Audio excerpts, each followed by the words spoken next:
Welcome to the show. It's your girl Sarah and Hiba here.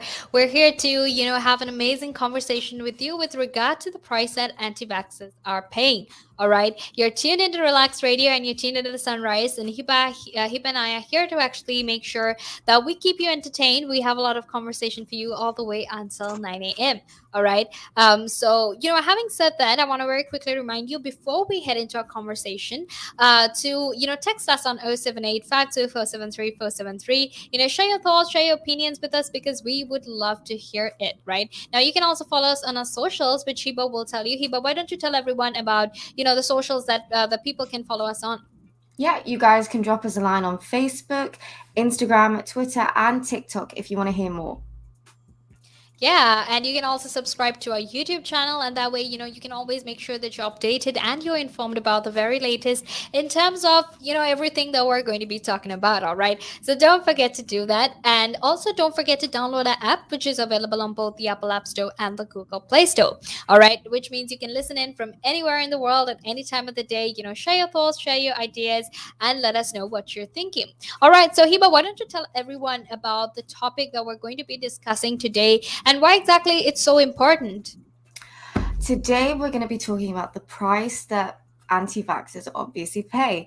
I feel like it's an important topic to talk about because over the last year, since the beginning of lockdown, anti vaxxers have become a rising movement, so to speak.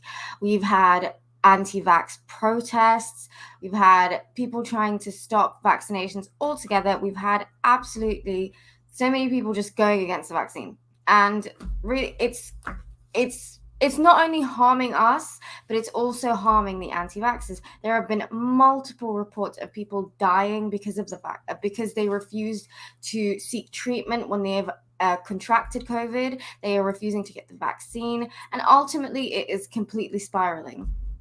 Yeah, yeah, that's really true as well, right? And that's why Hiba and I actually want to start off this session by sharing a few stories of anti-vaxxers. I've read a few stories as well, and that's why I want to share some of those stories with you because I want to, or rather, we want to help you understand how exactly this is a big problem, right? I mean, sure, it's very easy for us to come and have this conversation. Look, every time I'm on Instagram, every time I'm on Facebook, and I'm sure Hiba can relate as well. Every time we're scrolling our social media, we're having all of these, like, even if it's funny, right, even if it's just for the sake of a meme, we're still seeing like anti-vax memes and whatnot, right? And the truth is, even though you're trying to make a joke out of it at that point, it's only later that you begin to realize how much of an impact that it really has, right? Because all of these memes, because all of these news, these fake news actually that exist, it contributes to anti-vaxxers, eventually dying or getting into very serious critical conditions. All right. So, Hiba, what exactly have you heard recently? Have you heard any stories recently of anti-vaxxers who passed away from COVID-19 or they went into really critical conditions because of COVID-19? Yeah, so we have this story of Cambridge educated and solicitor Leslie Lawrence, who recently passed away from COVID after contracting it. However, what we later found out was that he was uploading vlogs, completely denouncing the vaccine. He would brush it off almost. His partner, would say he completely brushed it off. And in addition to this, she also contracted COVID. And Yeah. because he was an educated man, she would believe everything he said. And he would constantly say things like, it's not a big deal. It's just a little flu. You're going to get Yeah. over it. It's not that big of a deal. However, unfortunately, he passed away from COVID. And it's stories like that. However, I don't think stories like that aren't unique. Especially over the last year, I think, Yeah. yeah, Leslie was definitely one of many, I would say. Yeah. Yeah. Yeah, that's really true because I heard about that story as well, and from what I read on it and whatnot, he was so adamant on saying that it was that vaccines were in fact just some experiment and it actually didn't work, right? I mean, I read the article too, and I saw he was very very adamant on telling people, look, you know what, they're just doing that because they want to track you, or some of these very common claims that anti-vaxxers Yeah. have with regard to with regard to getting the vaccine. They say that it's it's going to track you, or it's going to basically infringe on your sense of privacy, infringe on your freedom and whatnot. And that, it in fact, is a very terrible mindset to have. Right now, another story I heard was, there was this that was a set of twins. Obviously, Mm. I was just going to say two twins, and then I realized, look, you can't really say two twins, right? But they were twins. And what happened was, so the sister, her family, her daughter, their mother, everyone got vaccinated, right? Mm. But the brother refused to get vaccinated because he was like, you know what, I'm fit, I'm healthy. This guy, he's really fit, so he mountain climbs, he goes on runs and whatnot. So he Yeah. was like, oh, you know what, I don't need to get vaccinated. But then he did test positive for COVID. And throughout the weeks that he tested positive, his situation just increasingly got worse, right? Because the truth is, this is what we discussed yesterday as well. When you are vaccinated, when you have protection, you actually have a much higher chance of surviving the vaccine, right? And we spoke about this yesterday, and we saw Yeah. how, vaccines have actually increased your antibodies by 3 times the amount you normally have, right? So in instances like that, it's actually very, very dangerous for them to not get that vaccine. It's dangerous for them to have these sort of ideologies, right? So that's what it is. However, we're going to head into a small break now, and we will be talking more about this. But until then, make sure you stay tuned. Again. But now, if you say to a child, if I went up to a child and said, you've had one to forget, God, there'd be an inquest. Me, why did you reject my son? Well, I haven't rejected your son. I want to talk about, how the generation gap, has how much it's changed, especially when you check the youth nowadays in comparison, to people back in the day. I'd say when I was younger, it was more disciplined. Not now. In comparison to now. Not at all. Not now. The way things are nowadays, the younger generation, you seem that they can't accept the word no. If that makes sense. They can't accept rejection, essentially, is all you're trying to say. Yeah, they can't accept the word no. So if you, how did I do? Well, you didn't do very well. And they get upset, And when I was a youngster, my father used to say to me, because I used to be sport mad when I was very young. Well, I still am sport mad, but like participating in different sports. And if I had a bad game, for example, he might say to me, you had one to forget. That's it. Your dad sounds like a smart guy. I mean, damn, that's the real fact of the matter, yeah. He'd say to me, you had one to forget.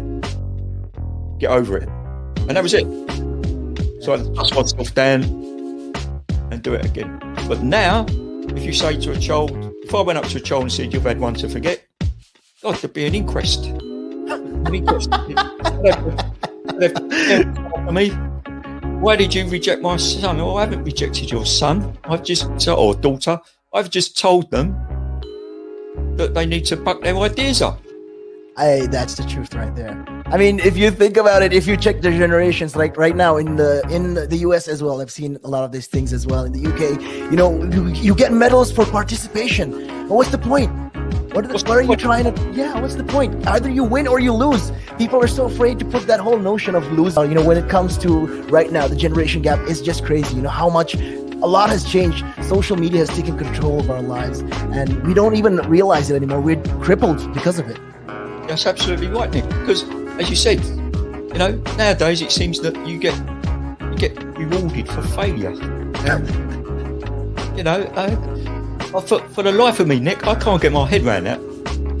Perhaps I'm just getting old and morbid, I don't know. I just can't get my head around how you could be rewarded for failure.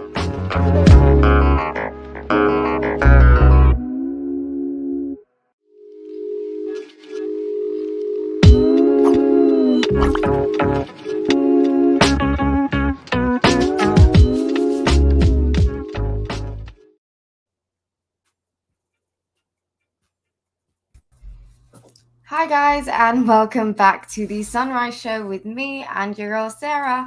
If you guys want to be a part of our discussion, drop us a line and text us on 078 52 473 473. And you can also follow us on our social medias. We've got Facebook, Twitter, Instagram. Also, subscribe to our YouTube channel. And if you want to get a further look into the show and all the different shows we have, download the app, now available on Apple and the Google Android. Yeah. and Yeah, Android, so yeah, if you want to really get in touch with us, make sure you download the app, because we would love to hear what you have to say. We would love to hear your thoughts and opinions on this. So, make sure you do that. All right. But now let's actually head back into our conversation, because we're talking about the price that anti-vaxxers are paying. And earlier we were, just sharing a few stories about people, or anti-vaxxers rather, that lost their lives, who were in critical conditions because of because of the fact that they didn't want to get the vaccine. All right, so we're going to continue that conversation, and we're going to make sure that you understand this at the end of the day as well, right? Yeah. So, Sarah, I actually have some questions for you. I just wanted to ask you, amid everything that's going on, what do you think is really leading to this surge in anti-vaxxers?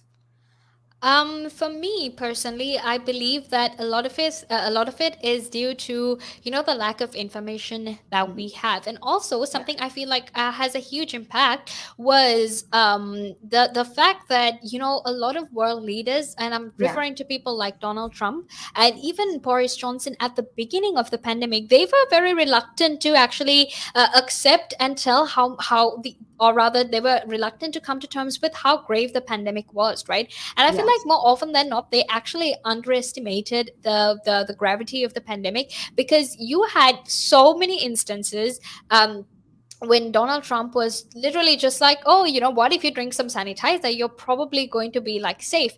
And someone like a president saying that kind of thing is like probably the worst way to go about it, because a president is essentially someone you look up to, right? And you kind of assume that the president is in has the ability to make smart enough statements, or smart enough things. They say things that are smart enough that doesn't really mislead most of the population, right?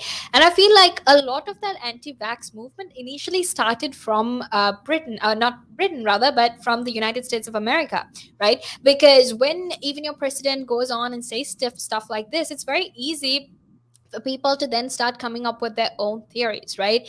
And I think that was the same here as well, because Boris Johnson was very reluctant to actually, tell that the virus was quite bad when it initially began. There was a lot of misinformation. And also, the fact of the matter is, our government wasn't really clear on what exactly we needed to do and what we didn't need to, what we didn't have to do. Because at one point they were saying one thing, and then a few days later they would completely change it, right? So this lack of information and this constantly going between one thing and the other actually led to a lot of, or rather, there was a lack of clarity in terms of what they were actually saying, right? Yeah. I'm so sorry about that. my god. So sorry about that. But yeah, no, I completely agree with you. I think we've also got to think about the growing vaccine hesitancy, especially around the COVID vaccine.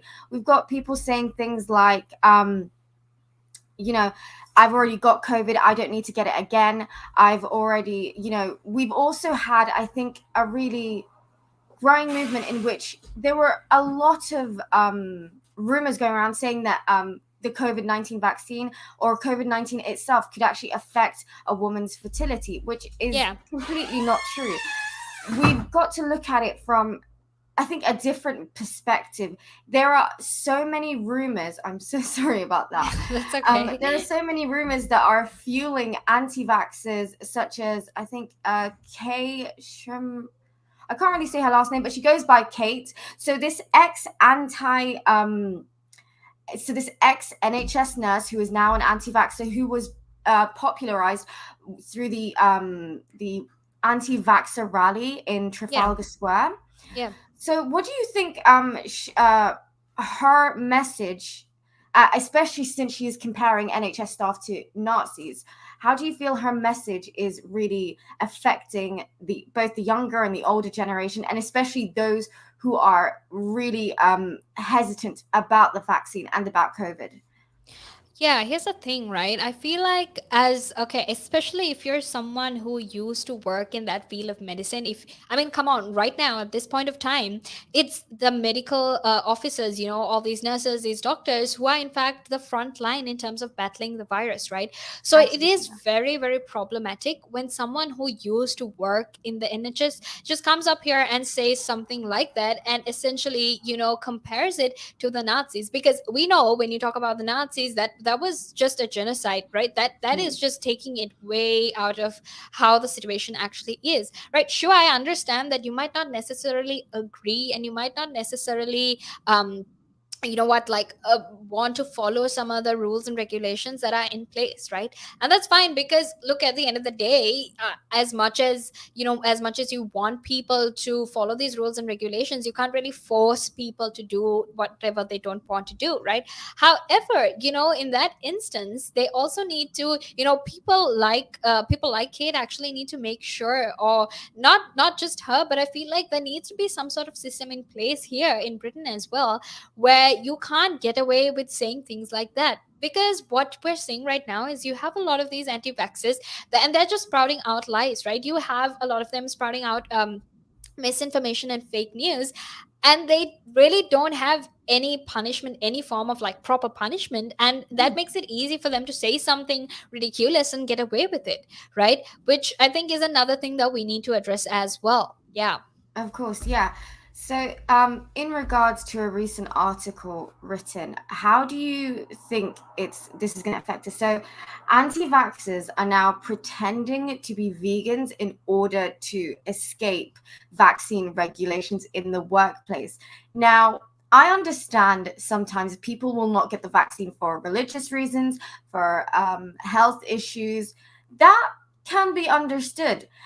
Some people go vegan because of health issues or just personal life choices. However, this new conflict, do you think it's gonna really deter a lot of people around the world from getting the actual vaccine?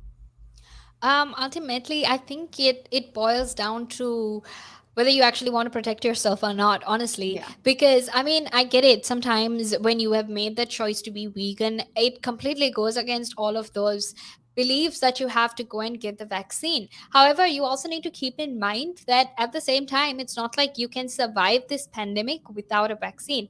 Because what we're seeing right now is a pandemic just getting worse and worse and worse every day. Like, I don't know if I was telling you this, but recently there was the Delta Plus variant as well, Yeah. right? And this is in addition to the Delta variant, to the Beta variant, and in addition to these variants that already exist, we have like Plus and like Max and whatnot. It's almost like a new release. It's almost sounds like a new release of a line of phones, because you have like Delta, then you have Delta Plus. Like, Yeah. no, I don't want any more pluses or minuses. You know what I mean? Um, so I think in the long term, this all depends on how you're going to deal with this kind of again, this all depends on how you're going to deal with misinformation, deal with anti-vaxxers, right? Because ultimately you can't force people to get the vaccine. Yeah, it's a Yeah. personal choice, but it honestly just depends on how the situation is going to progress. And I feel like more now, because you're actually sort of seeing how people actually, all these anti-vaxxers who've gotten critically ill because they refuse to get the vaccine, that's sort of sending out a message to all of these people who are reluctant to get the vaccine initially as well, to actually go get the vaccine. Like, it's important, it's imperative that you get it. So that's sending out that kind of message as well, which I think is absolutely amazing, because I know that it's now slowly going to change as well. And that's just my thoughts on it. What about you? What do you think about that? I think that, the little tidbit of, anti-vaxxers pretending to be vegan is, I think really a lot of like conflict is going to emerge from it, especially in the workplace. As I think, I don't know, but some workplaces are demanding, or they are hoping and ensuring and incentivizing their workers getting the vaccine. However, if you begin to pretend to be something you're not, Yeah. especially vegan, that is a lifestyle and that is a choice that you make, pure because of health reasons, because of religious reasons, things like that. However, if there could be, like, there is going to be a growing tension, especially in our community. A lot of people are going to be really upset. There are going to be I think a lot of repercussions from it. A lot of people are going to be in positions where they have to choose between actually getting their jobs, keeping down their jobs, and also their own personal freedom. And I think a lot of this conflict could be, resolved, as you were saying. This is partly due to the lack of education and the lack of condemnation from our government. A lot of, we've had the health secretary saying this and that, but what it really boils down to is the person that is in charge didn't take this seriously. So now why are we supposed to take this seriously? So in my opinion, I think that's just how it is. Boris Johnson never took it seriously. Donald Trump never took it seriously. So now, there is vaccine hesitancy. There is, growing movements, especially in the anti-vax centers. People drinking bleach. I know. Yeah, I think that was a time that is still continuing. And if we don't educate our leaders, then you can't educate the people. Yeah, and when you just mentioned the bleach thing, I remembered I was telling this to my dad, right? I was telling him how, in addition to a pandemic, we now have to deal with misinformation and people just making really foolish decisions like drinking bleach, which has other health, that it can cause other problems for you, right? Yeah. So in addition to dealing with overflowing hospitals with regard to COVID, you now also have to deal with the ridiculous things that people do when they actually follow what some leaders actually say, right? However, it's time for us to head into a small break now, and we will be back to keep talking about how exactly the anti-vax movement started and why exactly it still exists and why there's a growing need to actually sort of battle, or rather tackle, that whole problem. All right, so until then, make sure you stay tuned, because right now we're going to head into a small break. The valuations that you place on an asset are always behind you. It's always in hindsight. It's never in front of you. And that's one of the challenges, right? Because you're always valuing what happened yesterday. And what you need is what's going to happen tomorrow. What am I saving